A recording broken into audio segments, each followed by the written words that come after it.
The wedding hall went silent the moment the doors opened, and I felt every eye in the room shift from me to the man walking toward the altar alone, without guards, without weapons, without even a proper escort. This was the human they had sent to marry me.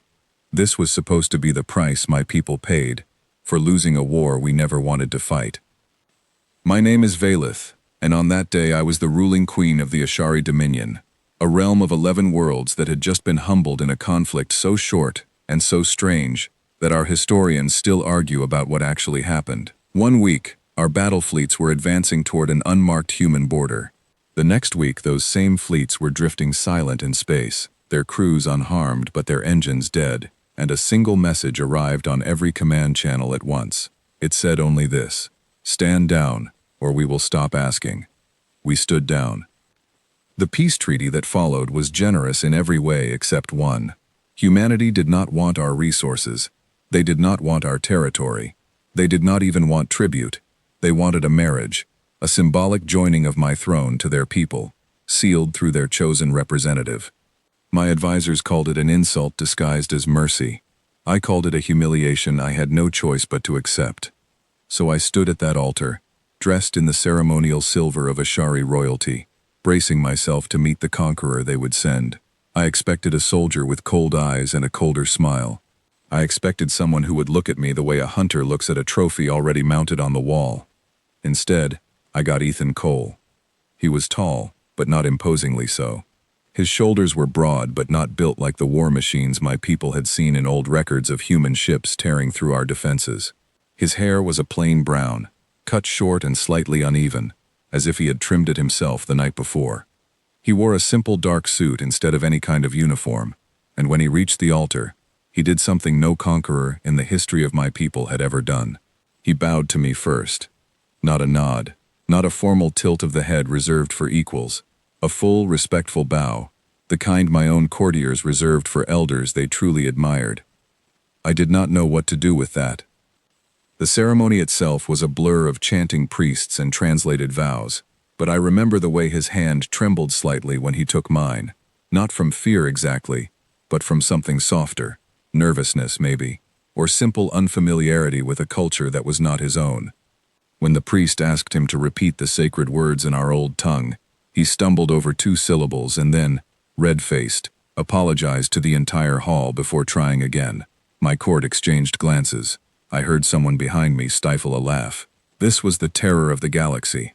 This was the representative of the species that had crushed our fleets without firing a single shot in anger. He was awkward. He was quiet.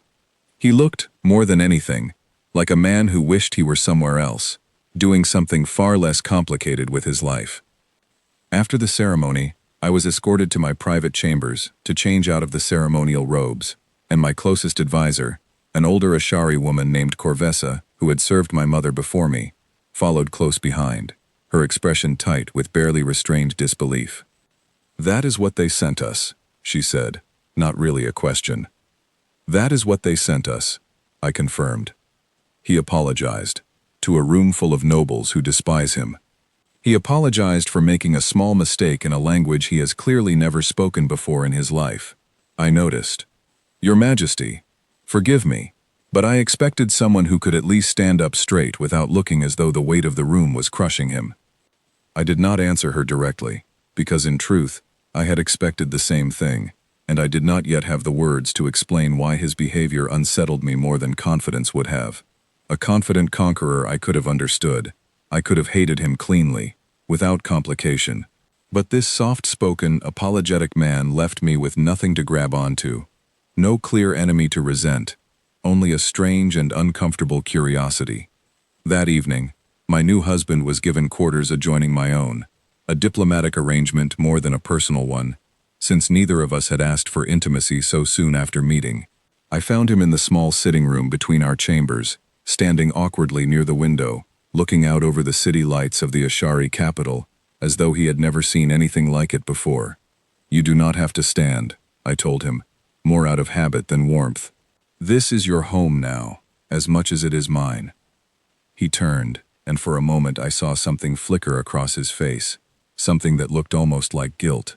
Then it was gone, replaced by that same gentle, slightly embarrassed smile he had worn at the altar. "I know," he said. "I just wanted to look at it properly before I got used to it.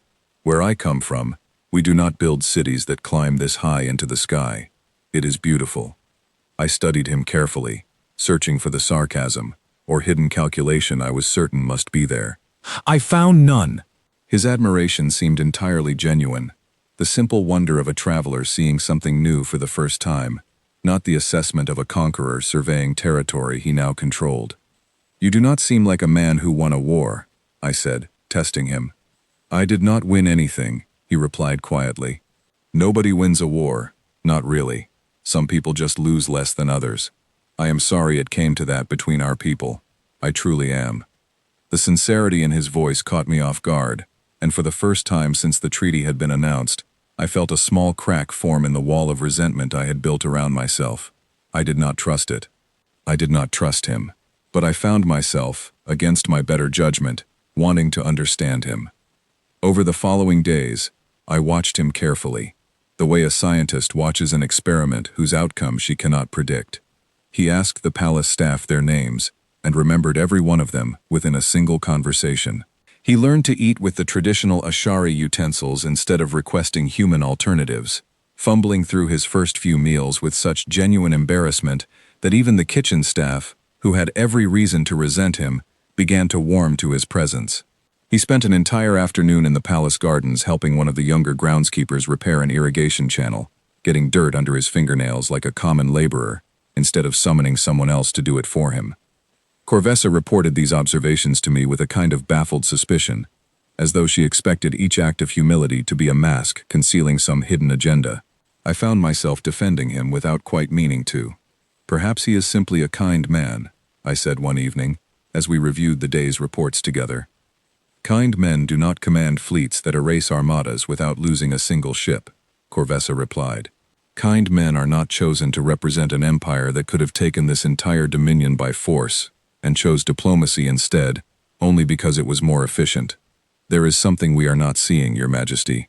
I feel it in my bones."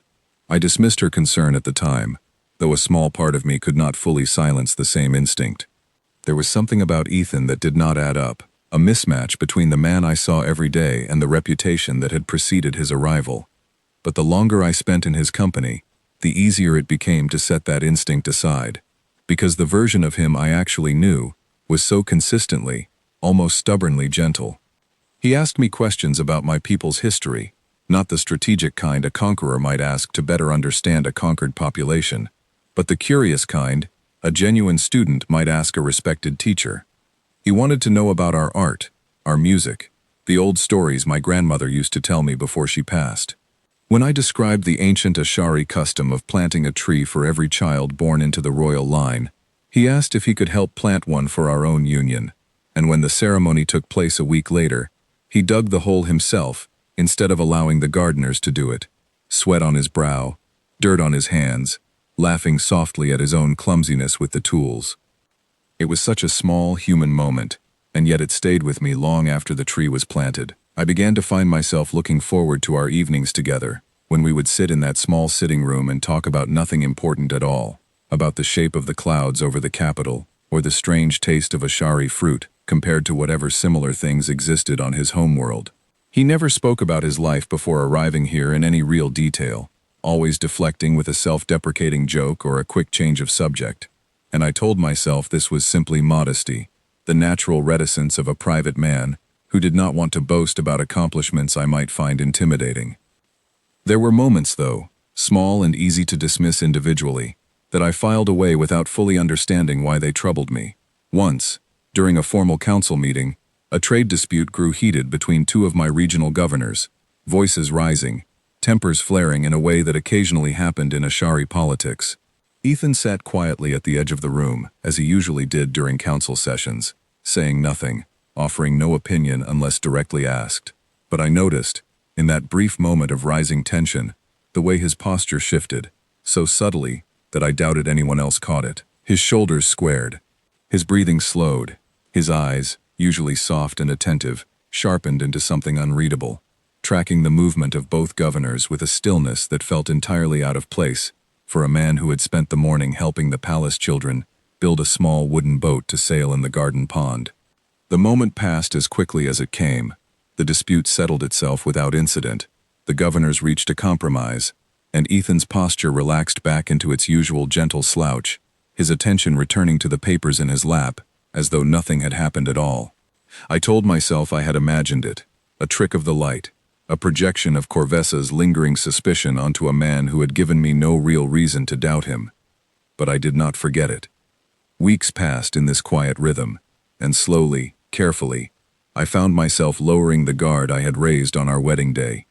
Not fully, not completely, but enough that when he offered me his arm during a formal function, I found myself taking it without hesitation, and when he laughed at something genuinely funny, a full, unguarded sound entirely unlike the careful diplomatic laughter of court life, I found myself smiling in return before I could stop myself. There were reports, of course, filtering in from the border regions, of strange incidents that my advisors could not fully explain. A group of raiders who had been terrorizing a trade route near the outer colonies simply stopped, their ships found drifting and empty, no bodies, no wreckage, no explanation offered by anyone in a position to give one. A rogue commander who had defected from a Shari command during the war and taken up piracy along the fringes of our territory vanished entirely, his last transmission cut off mid-sentence with no further communication ever received. I asked Ethan about these incidents once, during one of our quiet evenings, more out of idle curiosity than any real suspicion. "Do you know anything about this?" I asked, sliding the report across the small table between us. "Strange things are happening at the edges of our territory. My advisors cannot explain them." He glanced at the report, his expression unreadable for the briefest moment, before settling back into its familiar gentle warmth. "I have heard something about it," he said. "Business back home, I imagine.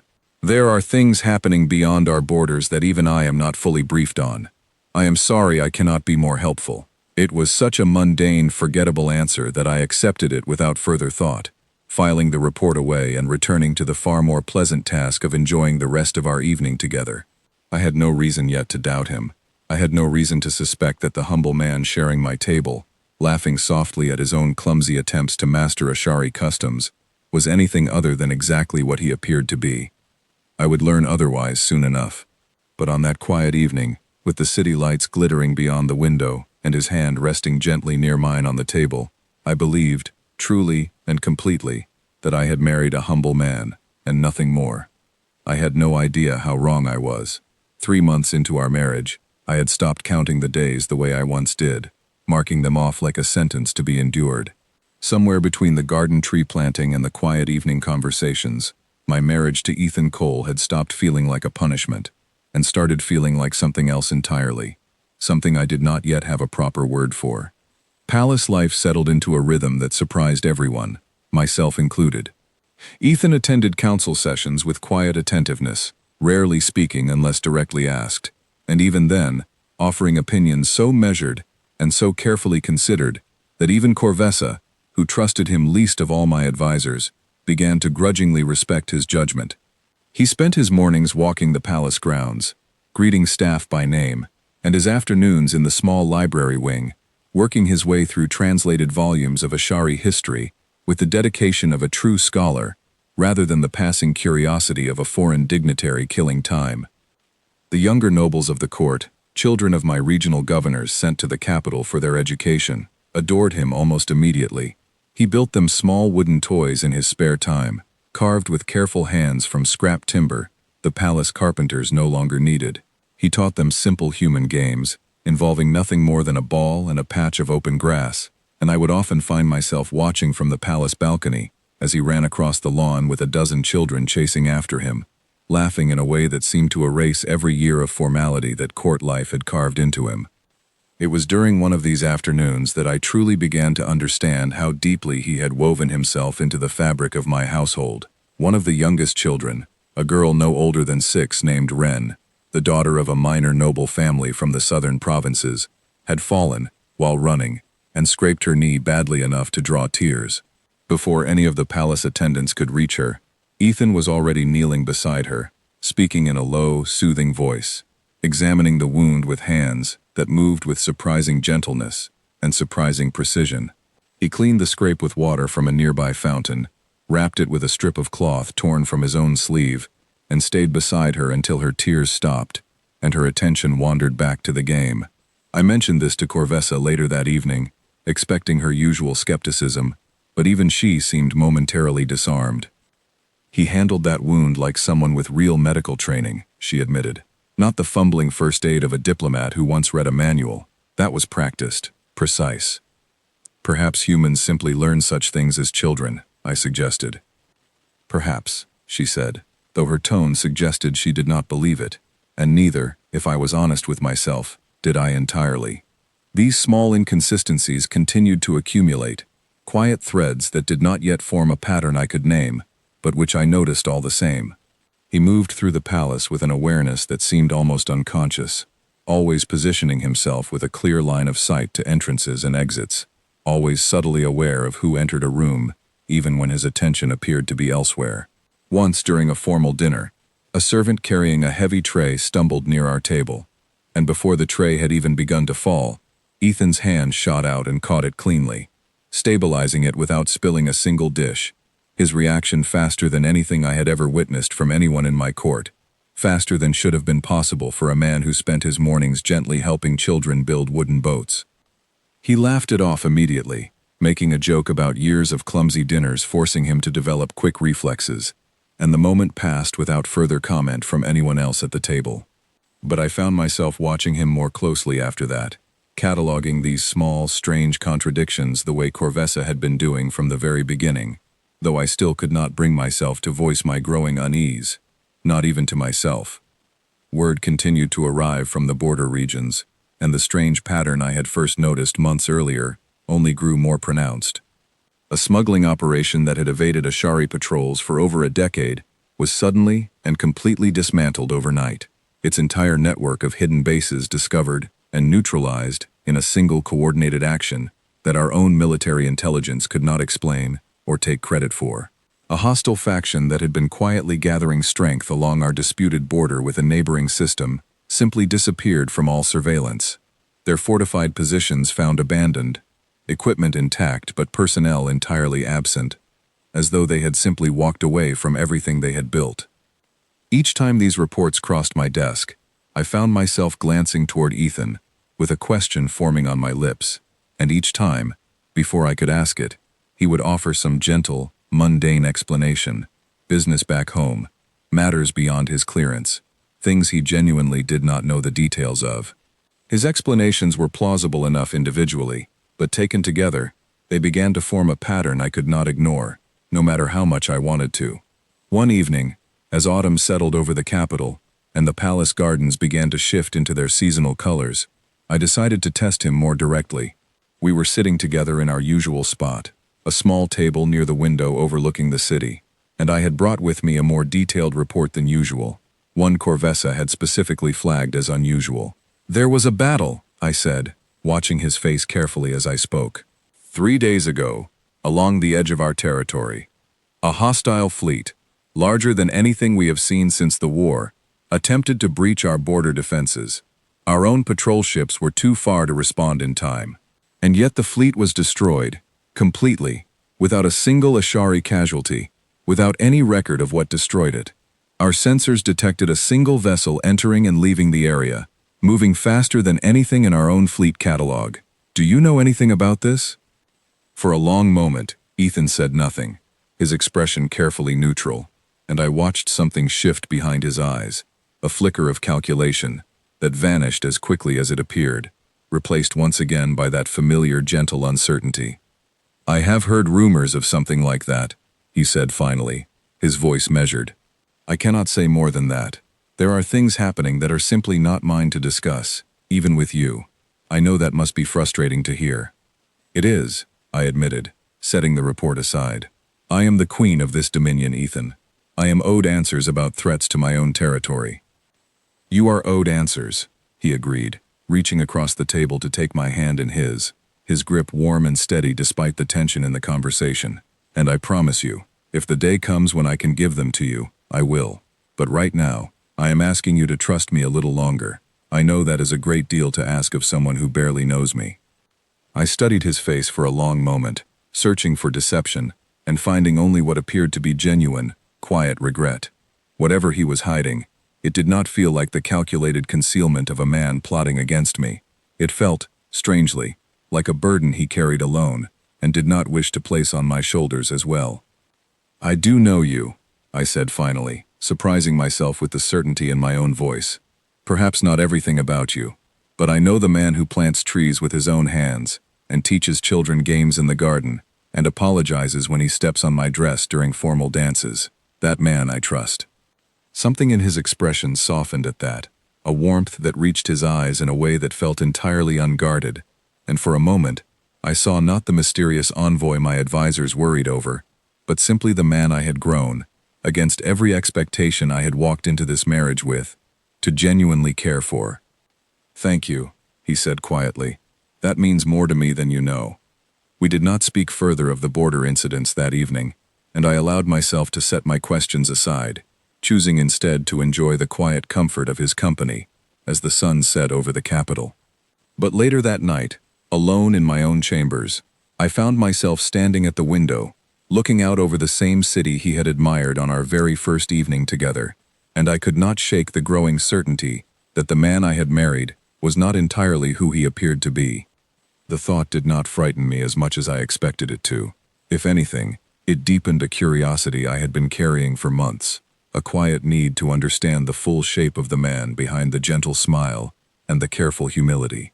Whatever Ethan Cole truly was, whatever capabilities lay hidden beneath his soft-spoken exterior, I found myself believing, with a conviction I could not fully explain, that his heart remained exactly as kind as it appeared to be on the surface.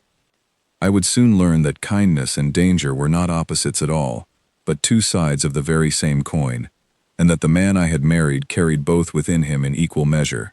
Corvessa continued to press me with her concerns over the following weeks, cataloging every strange incident, every unexplained absence, every moment of unnatural stillness she witnessed in him during council sessions.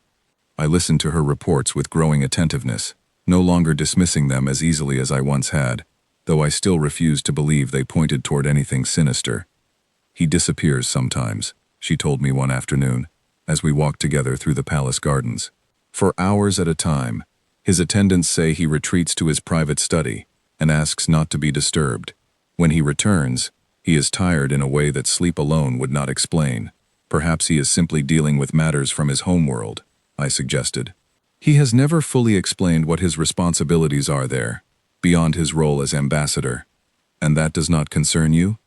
I paused at the edge of the garden pond, watching the reflection of the palace towers ripple across the surface of the water, and considered her question honestly before answering.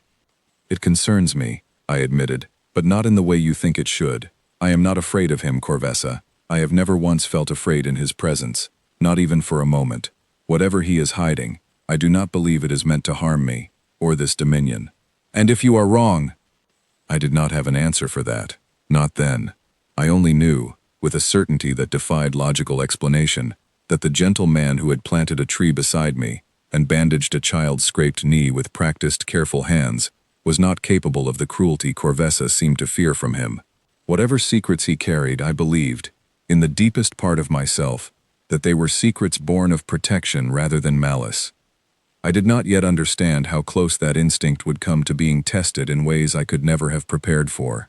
The delegation from the Korathi Assembly arrived on a cold morning in early winter, announced by a fleet of sleek silver ships that settled into the capital's diplomatic port with the practiced arrogance of a species accustomed to being feared rather than welcomed. I had dealt with Korathi representatives before, during my mother's reign, and I knew well enough what to expect from them, a particular blend of icy courtesy and barely concealed contempt for anyone they considered beneath their station.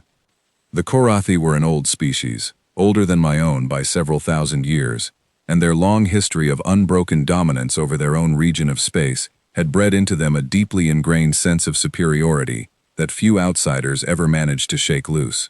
They had never been conquered, never been forced into a treaty they did not write themselves, and I suspected that fact alone was the reason their ambassador, a tall, sharp-featured man named Kelvorn, had requested this particular audience, ostensibly to discuss trade agreements.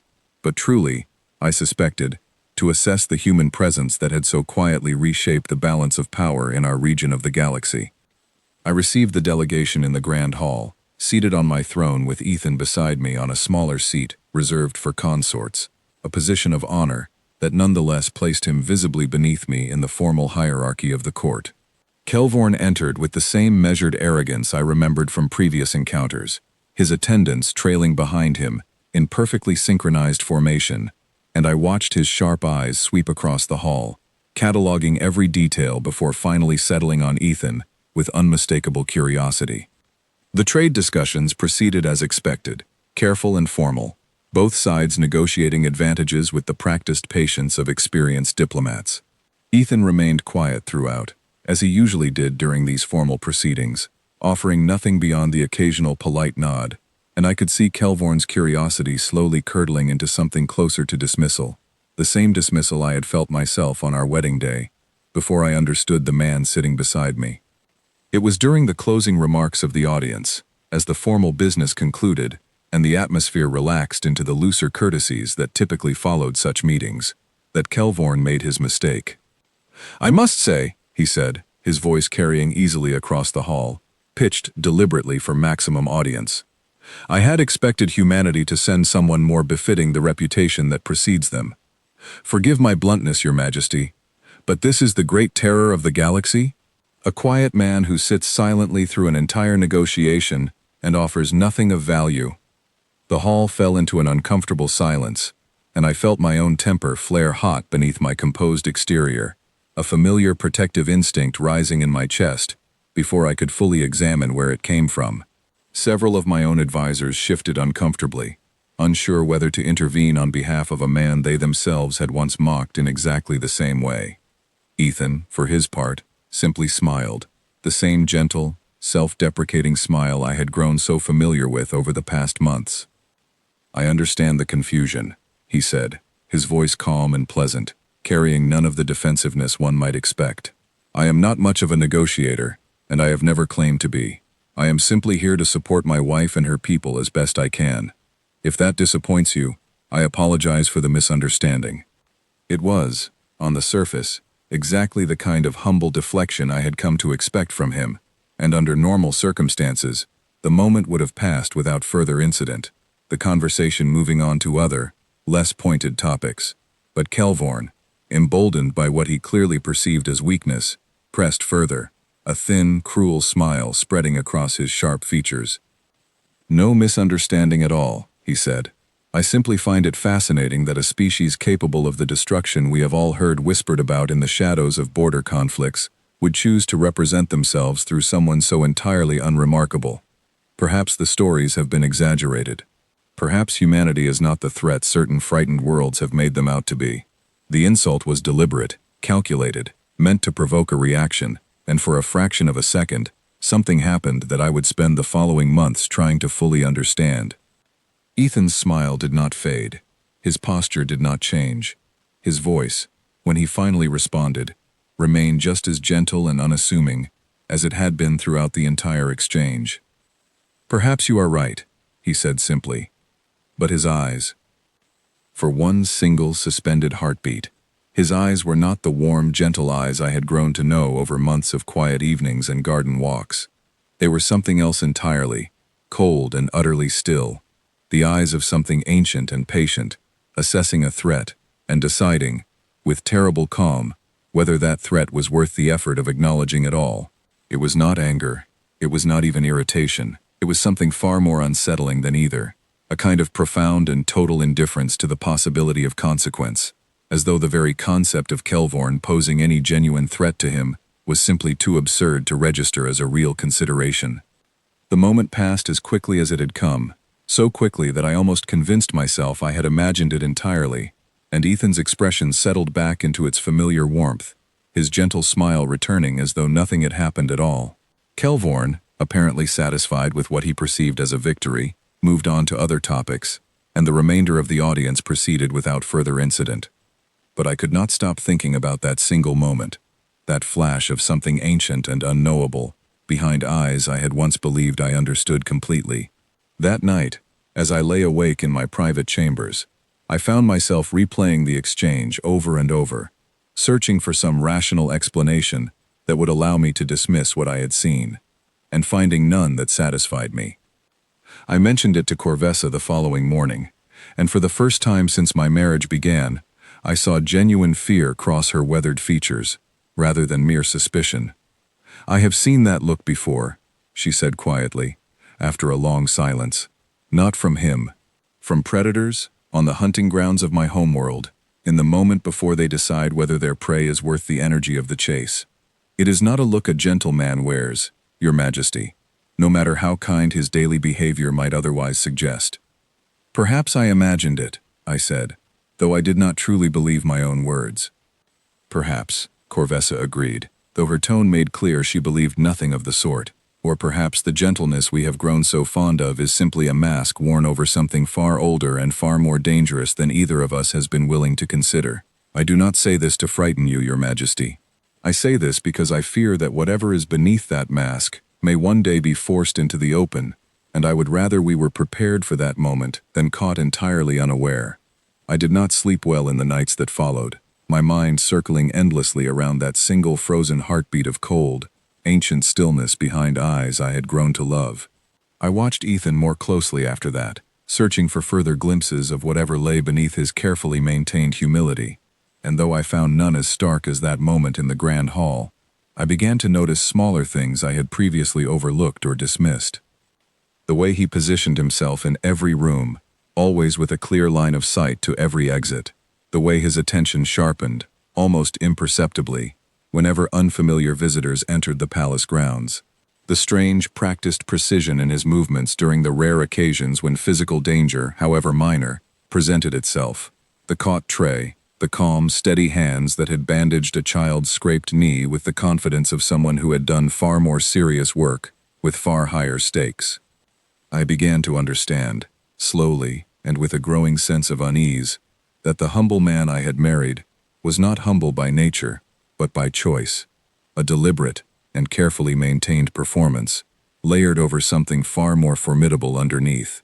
The question that kept me awake at night was not whether that deeper nature existed. I no longer doubted that it did. The question was what, exactly, that deeper nature was capable of, and whether the day would ever come when I would be forced to witness it fully. Kelvorn and his delegation departed the following week.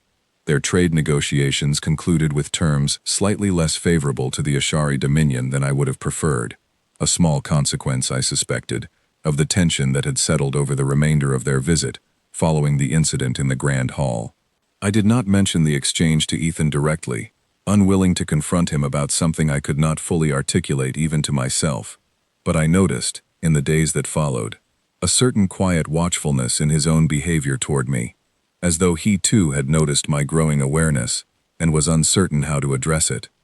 One evening, as we sat together in our usual spot by the window, he broke the silence that had settled between us more frequently in recent weeks. "You have been quiet," he said gently, "since the Korathi delegation left. Is something troubling you?" I considered my answer carefully before speaking, weighing how much of my growing suspicion I was willing to voice aloud. "I saw something," I said finally, "in your eyes, when Kelvorn insulted you. Just for a moment. It did not look like the eyes of the man I have come to know." Ethan was quiet for a long moment, his gaze drifting toward the window, toward the city lights he had once admired, with such open wonder on our very first evening together. When he finally spoke, his voice carried a weight I had never heard from him before, a heaviness that suggested he had been waiting, perhaps dreading, this conversation for a very long time. "I was hoping you would never have to see that," he said quietly.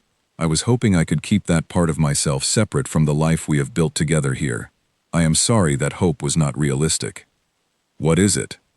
I asked, my voice barely above a whisper. "What are you hiding from me, Ethan?"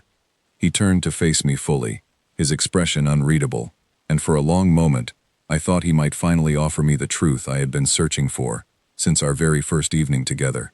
But instead, he reached across the small table and took my hand in his grip warm and steady, and offered me only this.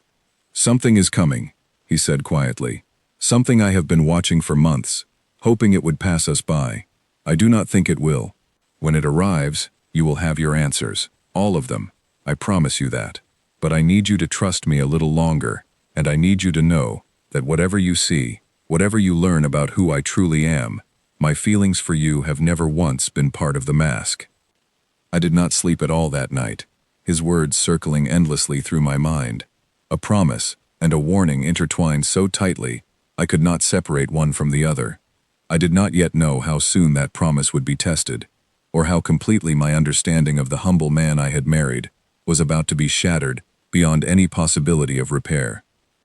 The nightmare Corvessa had warned me about was already on its way, closer than either of us could have imagined, and when it finally arrived, it would bring with it the truth I had been both desperately seeking and quietly dreading since the very first flicker of cold stillness I had glimpsed behind my husband's gentle eyes. The alarms began at dawn, a low, rising wail that echoed through every corridor of the palace, and I was awake and dressed before the first attendant reached my chambers to deliver the news I already knew, on some deep and instinctive level, was coming. Corvessa met me in the war room, her face pale beneath the harsh light of the tactical displays, the massive holographic projection at the center of the chamber showing something that made my blood run cold. A fleet, larger than anything recorded since the height of the old wars, had emerged from the outer edge of our system without warning, without any prior detection from our long-range sensors, as though it had simply appeared from nothing at all. "It is the Thren remnant," Corvessa said, her voice tight with barely controlled fear. "What is left of the old empire that conquered our homeworld 3 generations ago, before the Ashari Dominion won its independence. We believed them scattered, broken beyond any capacity to threaten us again. We were wrong." I stared at the display, watching the fleet numbers scroll past, ship after ship, wave after wave. More firepower gathered in a single formation than my entire dominion could hope to muster in defense. "How is this possible?" I asked. "Sensors should have detected a fleet this size days before it reached our system. They must have found a way to mask their approach," Corvessa said. "Some new technology, or perhaps simply patience, gathering in the dark spaces between systems for years, waiting for the right moment to strike. They know about the treaty. They know about the human alliance. I believe they are testing it, Your Majesty. I believe they think the bond between our peoples is nothing more than a political bluff, and they intend to prove it wrong by destroying us before any help can arrive." The next several hours passed in a blur of desperate preparation. Evacuation orders issued for the outer districts of the capital. Defense fleets scrambled into whatever formation our limited resources could manage. Emergency broadcasts sent to every allied system within range, though I held little hope that help could arrive in time. The Thren fleet advanced steadily through our outer defenses, brushing aside our patrol ships with contemptuous ease, their numbers simply too overwhelming for any resistance we could offer to meaningfully slow their approach. I found Ethan in the war room sometime during the second hour of the crisis, standing quietly at the edge of the chamber, watching the tactical display with an expression I had never seen on his face before, a stillness that had nothing gentle about it at all. "You need to evacuate to the deep bunker beneath the palace," he said, before I could speak, "along with the rest of the court. This is not a fight you can survive here on the surface." "I will not abandon my people while they face destruction," I said, my voice firm, despite the fear coiling tight in my chest. "I am their queen. I will not hide while they burn." Valeth. It was the first time he had ever used my name without any formal title attached, and something in the sound of it, spoken with such raw urgency, made me pause. "Please. I need you safe.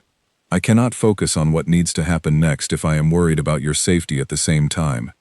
"What do you mean, what needs to happen next?" I asked. "Ethan, that fleet is going to reach the capital within hours.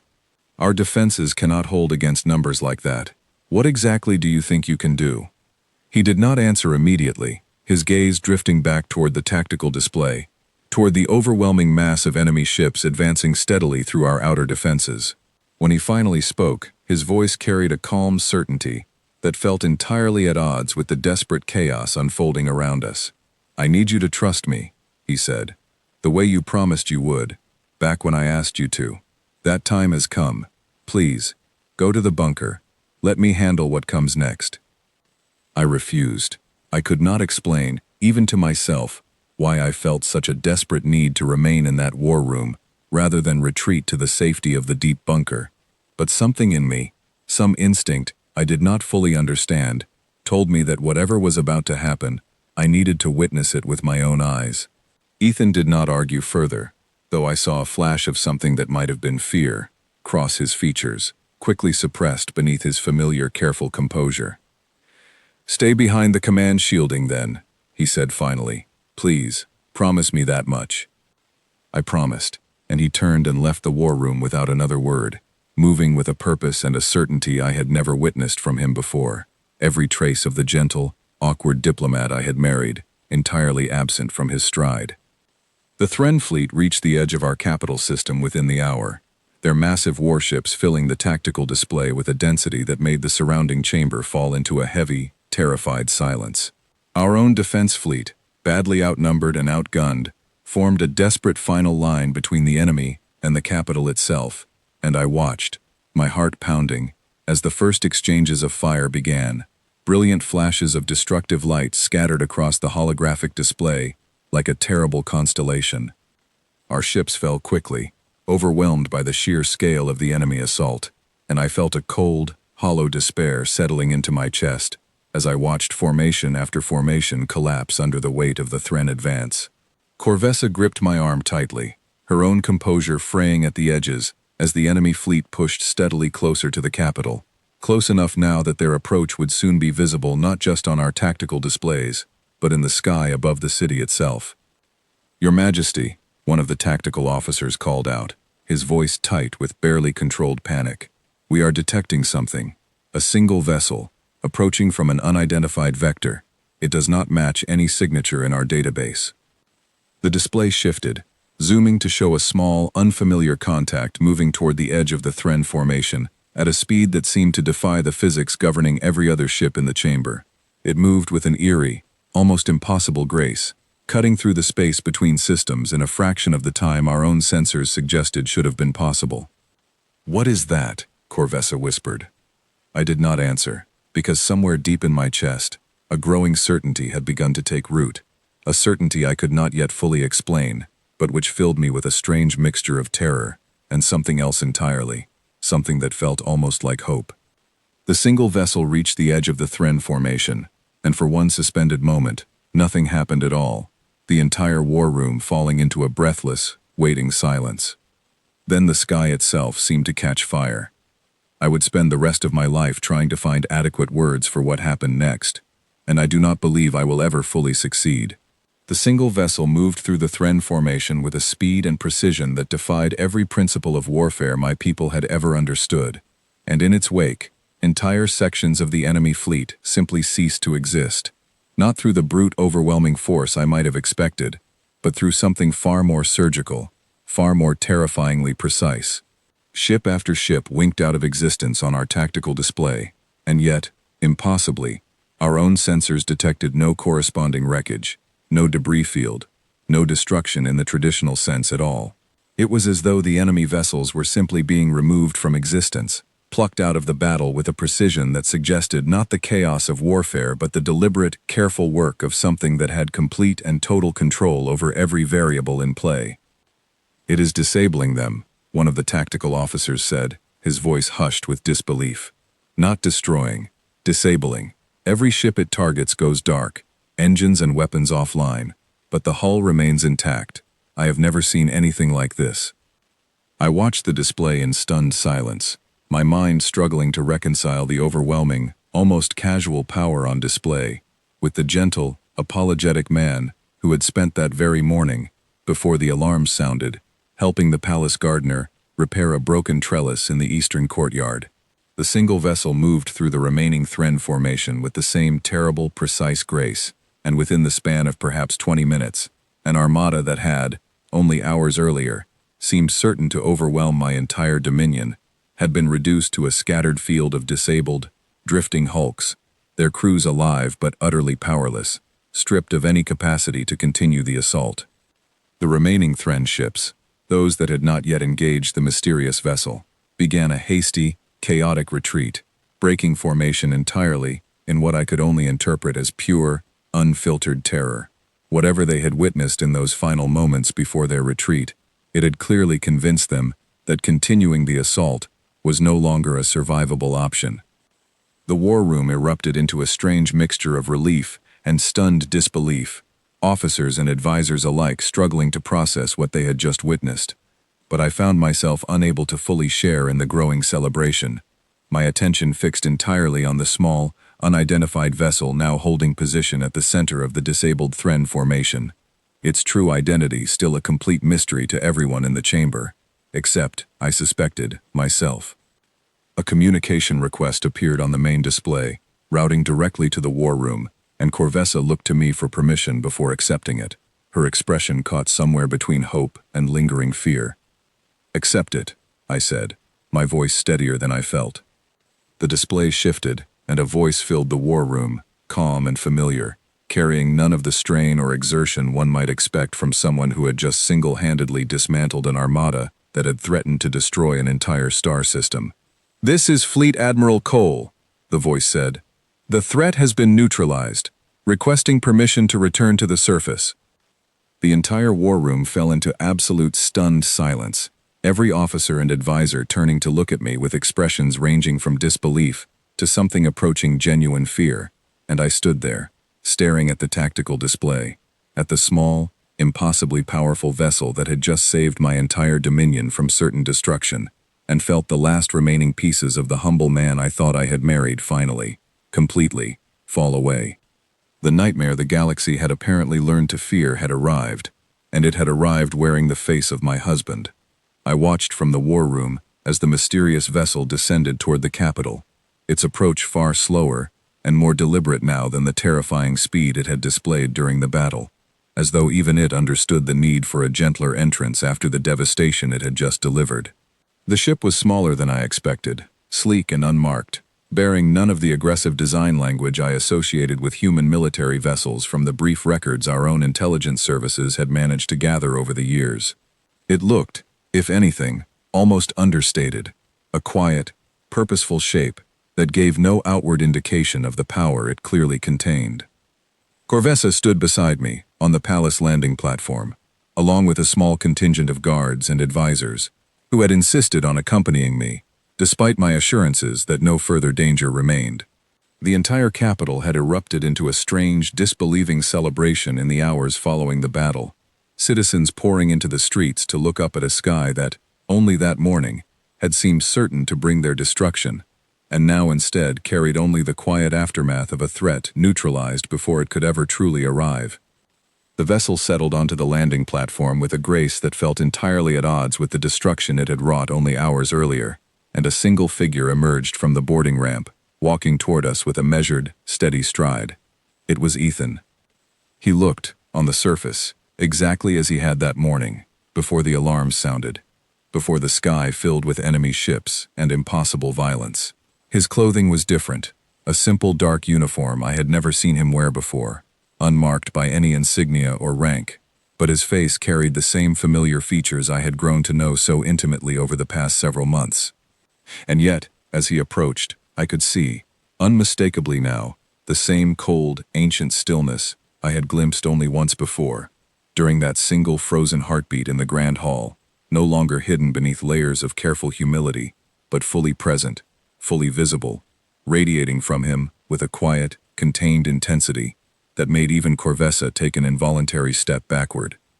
He stopped a short distance from where I stood, and for a long moment neither of us spoke, the weight of everything unsaid between us hanging heavy in the cold evening air. "You are the Admiral," I said finally, my voice steadier than I expected. "The one the border reports could never explain. The pirates. The rogue commander. All of it. That was you." "Yes," he said simply, offering no further elaboration, no attempt to soften or explain away the truth he had kept hidden for so many months. "The apologetic diplomat who stumbled over his wedding vows," I continued, my voice rising slightly despite my attempt to remain composed. "The man who plants trees and bandages children's scraped knees and asks the kitchen staff about their families. Was any of that real, Ethan? Or was it all simply part of the mission, a role you were assigned to play until the moment came when you were needed for something else entirely?" Something flickered across his face at that, a genuine and visible pain that cut through the cold stillness I had been watching for. And when he spoke again, his voice carried none of the detached authority of the fleet admiral who had just dismantled an armada, but the familiar warmth of the man I had shared countless quiet evenings with. "All of it was real," he said. "Every single moment, the tree we planted together, the evenings by the window, everything I told you about how I felt about you and about this dominion, none of that was a performance, Valith. I need you to believe that, even if you cannot yet forgive me for what I kept hidden." I studied his face carefully, searching for the deception I half expected to find there, and finding instead only that same familiar sincerity that had first begun to soften my resistance so many months ago, on that very first evening when he had looked out over the city lights with such open, genuine wonder. "Why did you hide it?" I asked. "All of it, the battles, the rank, whatever else you have not yet told me. Why keep it from me at all?" He was quiet for a long moment, his gaze drifting past me toward the city beyond the landing platform, its lights beginning to flicker on as evening settled fully over the capital. "Because I did not want you to marry an admiral," he said finally. "I did not want you to see a weapon when you looked at me, a symbol of the war that forced this marriage between our people in the first place.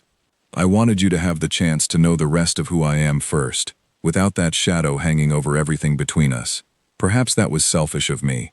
I have asked myself that question many times over the past few months, and I still do not have a satisfying answer." Behind me, I heard Corvessa let out a slow, unsteady breath, and when I glanced back at her, I saw an expression on her face that mirrored, I suspected, the same complicated mixture of emotions churning through my own chest, relief and gratitude tangled tightly together with a lingering, unshakable unease. "The court mocked you," I said quietly, turning back to face him. "For months. They called you weak, unremarkable, a humiliation forced upon me by a treaty I never wanted. Did that never bother you?" A small, genuine smile crossed his face at that, the first true smile I had seen from him since his return, and something in it felt achingly familiar, the same gentle warmth that had first begun to win me over during those quiet evenings by the window. "It bothered me less than you might expect," he said. "I have spent a great deal of my life being underestimated. It tends to be useful in my line of work. And besides, the opinion of your court mattered far less to me than the opinion of the woman standing in front of me right now." I did not know how to respond to that, my emotions still too tangled, too raw from the events of the day to sort into anything coherent, and so I simply stood there, studying the face of a man I had believed I understood completely, now forced to reconcile that understanding with everything I had witnessed in the war room that day. Word of the battle spread quickly through the capital and beyond, and within days, the full weight of what had happened began to settle over my dominion and the wider region surrounding it. The Thren remnant, once believed scattered and broken, had gathered the largest fleet assembled since the height of the old wars, confident that the treaty between the Ashari dominion and humanity was nothing more than a political bluff, easily disproven through a single decisive strike against a capital they believed poorly defended. Instead, they had lost the vast majority of their fleet in a matter of minutes, their surviving ships and crews captured intact, their surrender delivered within hours of the battle's conclusion, terrified into complete and total submission by a display of power they could not begin to comprehend or counter. Reports began filtering in from across the region, whispered accounts from surviving Thren commanders describing the battle in terms that bordered on the mythological, a single vessel moving with impossible speed and precision, disabling entire formations without a single shot that could be traced through conventional means, a presence that felt, according to more than one shaken account, less like an opposing military force and more like an inevitability that simply could not be resisted or reasoned with. Kelvorn, the Karathi ambassador whose insult had first revealed that single chilling glimpse of the man beneath Ethan's gentle exterior, sent a formal message of apology within the week, his previous arrogance replaced entirely by a carefully worded acknowledgement of having grievously misjudged the situation. I read the message with a strange, bittersweet satisfaction, remembering the cold stillness I had witnessed in Ethan's eyes during that exchange, and understanding now, with far greater clarity, exactly what Kelvorn had so casually provoked without ever realizing the danger he stood in. But amid all the political fallout, All the shifting alliances and hurried diplomatic recalculations happening across the region as news of the battle spread, my own thoughts remained fixed on a far more personal question, one that had nothing to do with fleets or treaties or the balance of galactic power.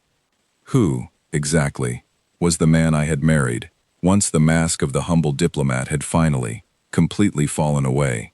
I intended to find out, no matter how difficult or uncomfortable the truth might prove to be. The days following the battle passed in a strange, suspended quality, the palace buzzing with the constant activity of diplomatic communications and military assessments, while Ethan and I existed in a private, unspoken tension neither of us quite knew how to address.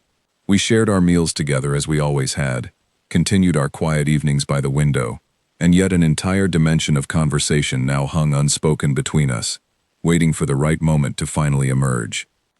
That moment came nearly 2 weeks after the battle, on a quiet evening, when the last of the diplomatic delegations had finally departed the capital, and the palace had, for the first time in weeks, settled into something resembling its old, familiar calm. I found Ethan in the garden, standing beside the tree we had planted together on our wedding day, now grown noticeably taller in the months since, its branches beginning to spread with the particular resilience Ashari trees were known for. "I have been thinking about how to explain this to you," he said, without turning around, sensing my approach with the same quiet awareness I now understood had never actually left him, even during the months when he had presented himself as nothing more than an unremarkable diplomat. "I am not entirely certain where to begin." "The beginning is usually a reasonable place," I said, settling beside him near the base of the tree. He was quiet for a long moment, his gaze fixed on the young tree between us, before he finally began to speak, his voice carrying a weight and a seriousness I had rarely heard from him before, even during the tensest moments of our marriage. "Humanity learned something important, a long time ago, about the nature of first contact," he said. "When a species with significant capability meets a species without it, fear tends to be the default response, regardless of intention. We learned this the hard way, more than once, in our early expansion beyond our own solar system. Diplomats who arrived with too much visible strength were met with suspicion, sometimes hostility, sometimes outright conflict born entirely from fear, rather than any genuine threat. So we changed our approach. By hiding your strength, I said. By leading with something else first, he corrected gently. Our most capable individuals, the ones with the greatest capacity for both diplomacy and, when necessary, decisive action, are the ones we send as our envoys. Not because we want to deceive the people we meet, but because we want them to have the chance to know us, truly know us, before fear has the opportunity to poison that understanding. Peace is always the primary mission. Strength is only ever the fail-safe, held in reserve, hopefully never needed at all. I considered his words carefully, turning them over in my mind alongside everything I had witnessed over the past several months. The gentle man who had genuinely, sincerely cared for the well-being of my people, and the terrifying, precise power that had dismantled an armada, without hesitation, the moment that power was truly needed. You said you did not want me to see a weapon when I looked at you, I said. But Ethan, I have seen it now. I cannot unsee it. What happens between us now? He finally turned to face me fully, and I saw, in his expression, the same vulnerability I had first glimpsed on our wedding day, when he had bowed to me before I had given him any reason to expect kindness in return. I am hoping, he said quietly, that what you saw in that battle does not erase everything else you have come to know about me these past months. I am hoping you can hold both truths together, the man who plants trees and the admiral who protects them, and understand that they are not actually separate people wearing different masks, but simply different aspects of the same person, expressed as the situation requires. And if I cannot? I asked. If the fear Corvessa warned me about proves impossible to fully set aside, then I will understand, he said, his voice carrying a quiet resignation that told me this was a fear he had carried since long before we ever met, a fear that had shaped every careful, humble choice he had made throughout our entire courtship and marriage. I never wanted you to be afraid of me, Valeth. If that fear is now unavoidable, I will not blame you for it, and I will not ask you to pretend otherwise for my sake. I studied his face for a long moment, remembering every quiet evening we had shared, every small, genuine kindness he had shown to my people and my household, the careful, deliberate way he had woven himself into the fabric of a life he clearly could have simply commanded, instead of patiently, gently earning. I thought about the cold stillness I had witnessed in his eyes, both during the confrontation with Kelvorn and, more powerfully, during the battle itself, and I found, to my own quiet surprise, that the fear Corvessa had warned me to prepare for simply was not there, not in the way either of us had expected. "I am not afraid of you," I said finally, and as I spoke the words aloud, I realized just how completely true they were. I never truly was, not even in that war room, watching you dismantle an entire fleet without hesitation. I was afraid of what that power might mean for the man I had grown to care for. I was afraid of losing the version of you I had come to know. But I do not think I have lost him at all, have I? He is standing right in front of me. Something in Ethan's expression shifted at that, a visible easing of tension he had clearly been carrying since the moment he stepped off that vessel onto the landing platform, and when he reached for my hand, I did not hesitate to take it. "The humility was never a mask over the warrior," I continued, the understanding settling into place with a clarity that felt like a weight finally lifting from my chest. "Was it? It was the opposite. The warrior was the mask you wore, so that the gentleness underneath could actually survive, could actually be real, without the weight of everyone's fear crushing it before it ever had the chance to grow." He looked at me with an expression I had never quite seen from him before, something that looked almost like relief mixed with a profound, quiet gratitude. "Yes," he said simply, "that is exactly it. I do not think anyone has ever put it quite that way before." We sat together beneath the tree as the evening settled fully into night, the garden quiet around us, and for the first time since the battle, I felt the tension that had been building between us for weeks finally begin to dissolve, replaced by something steadier, something that felt, if anything, stronger for having survived the revelation of everything he had kept hidden. There was still a great deal I did not know about him, about the life he had lived before arriving at my wedding altar, about the full scope of the capabilities I had witnessed during the battle, about whatever other secrets might still remain carefully guarded behind that gentle exterior. But I no longer felt the need to uncover every remaining mystery immediately, no longer felt the anxious urgency that had driven me through the weeks following the battle.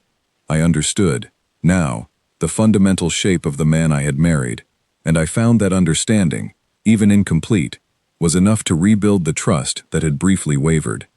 "Corvessa will need convincing," I said eventually, breaking the comfortable silence that had settled between us. "She has been preparing herself for the worst possible version of you since the day we married." Ethan laughed softly at that, the same genuine, unguarded sound I had grown so fond of over the past months. "I imagine she has earned the right to a proper explanation, given how patiently she has watched over you all this time. I will speak with her, if you think it would help." "It would," I said, "though I suspect it will take more than one conversation to fully ease her concerns." "I have time," he said simply, "as much time as you are willing to give me." I found myself smiling at that, the first genuinely easy smile I had managed since the alarms first sounded on the morning of the battle, and as we sat together beneath the tree we had planted on our wedding day, I allowed myself, finally, to fully believe that whatever challenges still lay ahead, whatever remaining secrets might eventually surface, the foundation between us had proven strong enough to weather the revelation that had once threatened to shatter it completely. The nightmare that had arrived with the Thren fleet had been decisively answered, but a far quieter, far more personal reckoning had also finally reached its resolution, and I found myself grateful, in ways I had not expected, for every uncomfortable moment that had led us here. Spring arrived in the capital nearly 6 months after the battle that had reshaped how my entire dominion understood its place in the wider galaxy, and I stood once again in the grand hall where Ethan and I had first been married, though the occasion this time carried none of the tension and uncertainty of that first ceremony. This was a formal address to the full assembled court, along with representatives from a dozen neighboring systems who had traveled to witness what had become known, in the months since the Thren defeat, as a turning point in how the wider region understood the alliance between the Ashari Dominion and humanity. I stood before the gathered crowd, Ethan beside me, no longer seated in the smaller consort's chair he had once occupied, but standing as an equal, a position that had been formally established through a series of careful negotiations over the preceding months. The court that had once mocked him so openly now watched with a very different expression, one that mixed genuine respect with a lingering, understandable wariness that I suspected would take considerably longer than a single season to fully fade. Many of you remember the whispers that followed my husband through this very hall in the early months of our marriage, I began, my voice carrying clearly across the assembled crowd. The quiet mockery, the assumption that humanity had sent us an insult disguised as a diplomat, a humiliation to be endured, rather than a genuine partner to be respected. I confess that I shared some of those same doubts. In the earliest days of our marriage, before I came to understand what I was actually witnessing, I paused, glancing briefly at Ethan, who offered me a small, encouraging nod, and I found myself drawing strength from his quiet presence beside me as I continued. What I have learned, in the month since, is that the gentleness we so quickly dismissed as weakness was never a flaw to be tolerated. It was a deliberate choice, a genuine expression of who my husband truly is, offered to us before the far more formidable aspects of his capability were ever revealed. Humanity does not send its weakest representatives to forge alliances with the worlds it encounters. It sends its most capable individuals, those who possess both the strength to protect and the wisdom to understand that strength should never be the first thing offered, only ever the last resort, held quietly in reserve. A murmur passed through the assembled crowd, and I could see, in the faces turned toward me, a genuine shift in understanding beginning to take hold, the same shift I myself had experienced in the weeks following the battle, as I slowly reconciled the gentle man I had fallen for with the formidable admiral who had saved us all. I do not say this to diminish the very real fear that the battle inspired, both in our own people and in the wider region beyond our borders, I continued. That fear is understandable, and I do not believe it should be dismissed entirely. But I would ask each of you to consider what it means that the most feared power in this region of the galaxy chooses, deliberately and consistently, to present its gentlest face first. What it means that a man capable of dismantling an entire armada without hesitation spends his mornings teaching children simple games in the garden, and his afternoons quietly caring for the needs of a household that was not, initially, inclined to welcome him with any real warmth. I turned to face Ethan directly, the formal address giving way, for a brief moment, to something more personal, more genuine than the careful political language I had prepared for this occasion. I fell in love with the humble man long before I ever understood the warrior standing beside him, I said, my voice softening. And I have come to believe, in the months since that understanding was forced into the open, that this is exactly as it should be. The gentleness was never a mask concealing something dangerous underneath.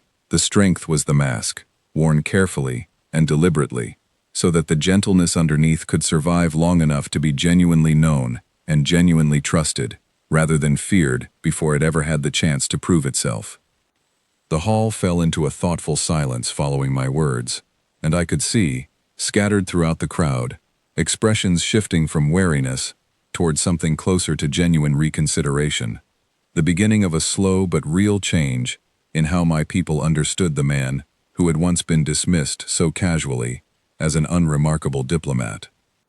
Corvessa, standing near the front of the assembled crowd, caught my eye and offered a small, genuine smile, the first true warmth I had seen from her toward Ethan since the earliest days of our marriage, before her suspicions had begun to grow. In the months since the battle, she had spent considerable time in careful conversation with him, working through her own lingering fears with the same patient thoroughness she brought to every aspect of her advisory role. And I was grateful, deeply grateful, to see that patience finally rewarded with something resembling genuine trust. The formal address concluded, and the assembled court dispersed gradually into the more relaxed atmosphere of the celebration that followed, a season festival that had, in previous years, marked simply the turning of winter into spring, but which now carried the additional weight of celebrating a peace that had been so decisively secured against a threat that might otherwise have ended everything my people had built. Later that evening, as the celebration wound down and the grand hall slowly emptied of its guests, Ethan and I found ourselves once again in the small sitting room between our chambers, the same room where we had shared so many quiet evenings over the past year, where I had first begun to fall for the gentle, awkward man who had bowed to me before I had given him any reason to expect kindness in return. "Your address was generous," he said, settling into the chair across from me. "More generous than I probably deserved, given how much I kept hidden from you, and from your people for so long." "I have had time to think about it," I said. "About what you told me, in the garden, that evening after the battle, about leading with gentleness first, and holding strength in reserve as a failsafe rather than a first impression. I think I understand it now, in a way I could not fully grasp in the immediate aftermath of everything that happened." "And what do you understand?" he asked, genuine curiosity in his voice. "That the two are not actually in conflict at all," I said. "The gentleness and the strength. I spent months trying to reconcile them as though they were opposing forces, as though discovering one meant I had to somehow lose faith in the other. But they were never separate things wearing different masks. They were always the same person, offering different parts of himself depending on what the moment required." Ethan reached across the small table and took my hand in his, the same warm, steady grip I had come to know so well over the past year, and I found myself smiling at the familiar comfort of it, a comfort that had survived, even strengthened, through everything we had faced together. Beyond the window, the capital stretched out in its familiar evening glow, the same view Ethan had admired with such open wonder on our very first evening together, before either of us had any real understanding of what our marriage would eventually come to mean. Somewhere far above the city, in the quiet dark of orbit, I knew his vessel remained on watch, a silent, steady presence that had become, in the months since the battle, less a source of fear for my people, and more a quiet promise of protection, a reminder that whatever threats might still gather at the edges of our territory, they would find, waiting for them, not just overwhelming power, but a strength guided always by the same genuine kindness that had first won my own heart. "I am glad you married a humble man," I said finally, breaking the comfortable silence that had settled between us. "So am I," Ethan replied, a familiar gentle smile spreading across his face. "Though I suspect, after everything that has happened, you have come to understand that humility and strength were never really different things at all, just two names for the same quiet promise." I did not answer immediately, content instead to simply sit with him in the comfortable quiet of our shared evening, the city lights glowing steadily beyond the window, the tree we had planted together continuing to grow steadily in the garden below, and the distant, watchful presence of his vessel standing guard in the dark of orbit above, a nightmare to whatever enemies might still gather in the shadows beyond our borders, and to me, simply, quietly, a promise kept.